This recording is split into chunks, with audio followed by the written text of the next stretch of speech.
প্রথমে আমরা যাব বিজনেস সুইটে। সেখান থেকে আমরা নিচে দেখতে পাচ্ছি 3 লাইনস, সেই 3 লাইনসে ক্লিক করব।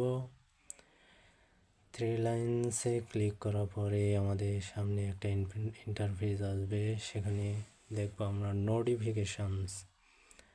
নোটিফিকেশনসে ক্লিক করি। তারপরে আমরা দেখতে পাচ্ছি সেন্ড 8 ইনভাইটস, এইটাতে আমরা ক্লিক করব।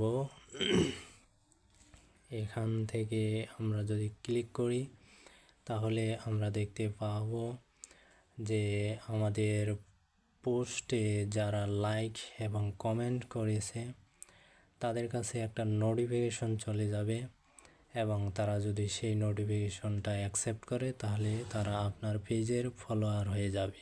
ধন্যবাদ সকলকে।